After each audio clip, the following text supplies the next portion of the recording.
The Emperor has been absent from public life for nearly a year. Her last public engagement was in September 3306, just after the start of the Marlinist bombing campaigns, although she was apparently seen behind the scenes as late as February 3307. Everyone thought the Emperor was in hiding from the NMLA, making her proclamations to the Empire through Chancellor Blaine. But it turns out something far more sinister has been happening.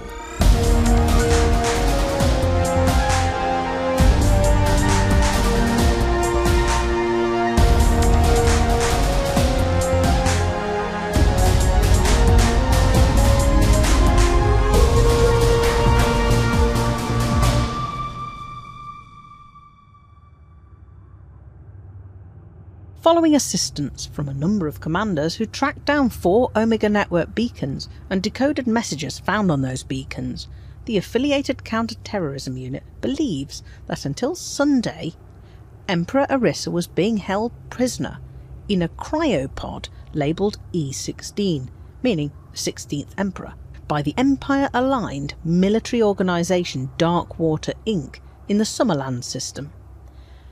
It appears that a group of Imperial senators calling themselves the Lords of Reclamation have been funding the mercenaries to keep the Emperor in cold storage for many months.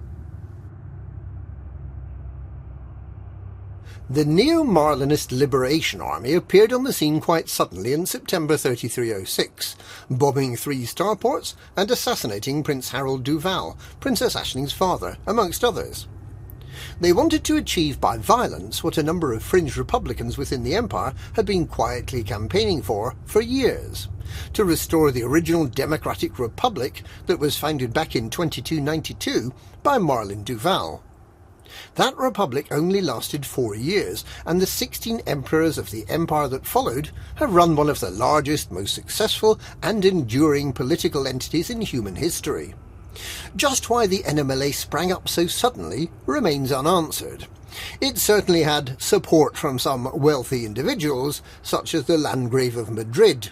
The NMLA was believed to have been defeated at the end of last year, with Theta 7, John Tyburn, killing himself, and a megaship full of Far-God worshippers.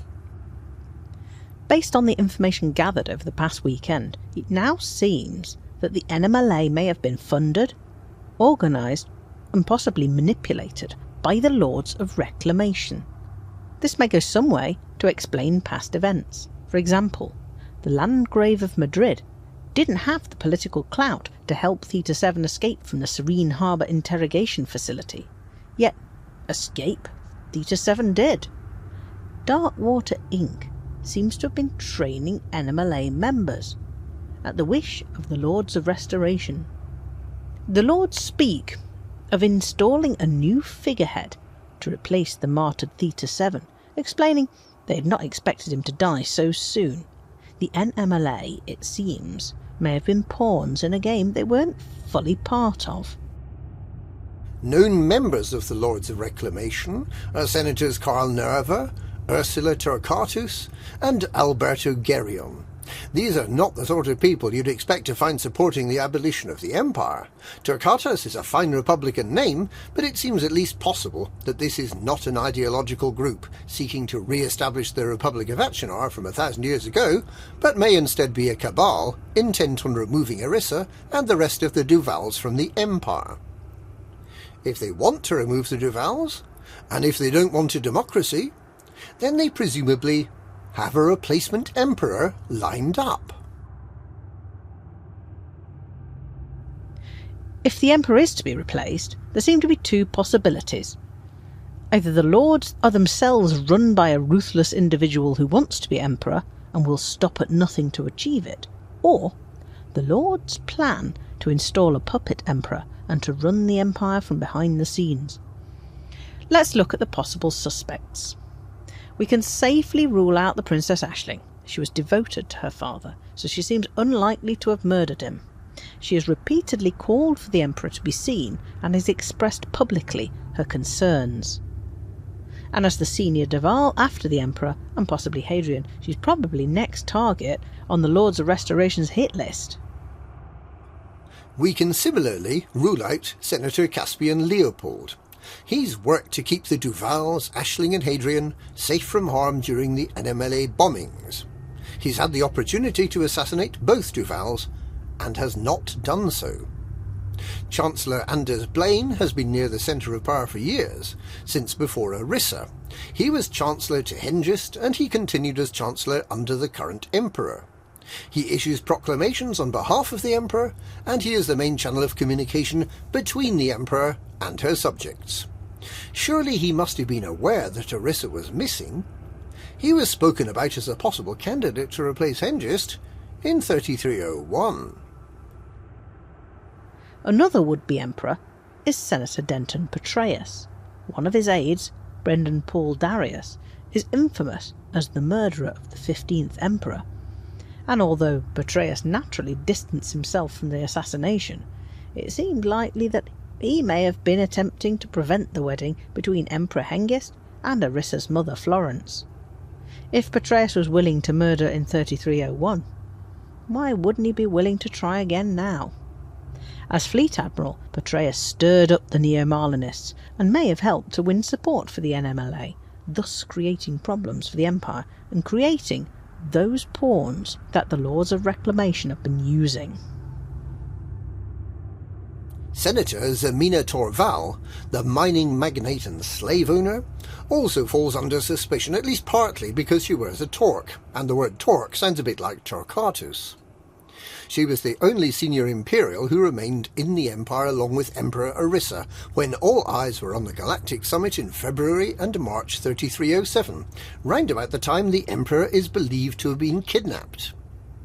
Although she's been politically ambitious, Torval has recently been concentrating on her business interests. Hadrian Duval, considered by many traditionalists to be the future of the Empire, was put forward by Duke Caeso Mordanticus and Nova Imperium as a pretender to the imperial throne. Nearly 2 years after Mordanticus was executed for treason, there was a reconciliation of sorts. On the 16th of November 3306, Chancellor Blaine announced that the Emperor had pardoned Hadrian, but that he would not be made a prince. With the birth of a son, Hector Mordanticus, on the 2nd of December last year, many now view Hadrian as an ideal successor to Arissa. Could the Lords of Restoration be trying to hurry things along? There have been 2 attempts on Hadrian's life by the NMLA, and he is now officially a Duval, so there's some circumstantial evidence that Hadrian is not part of this plot. There are other suspects, such as Senator Lorcan Scordato, who attempted to negotiate a compromise between the Marlinists and the Empire. But Blaine, Petraeus, Torval and Hadrian are for now the ones to watch. Where is the Emperor now? She was being held in Summerland, but after Act recently unsuccessfully attempted to infiltrate Darkwater, she's been moved. It seems likely that she remains within the Empire or within Empire-controlled space. Perhaps she's aboard a megaship or at one of the secret surface installations such as Serene Harbour. The Lords of Restoration seem keen to keep Arissa under their control and alive. Quite why is a mystery. How do they want their plot to play out? Act has sent agents to find and recover the Emperor. For the rest of us, it's a waiting game to see whether they find her, and if they might need help. This is one of the most bizarre episodes in galactic politics. We should soon find out some answers to the why, the who, and the where questions.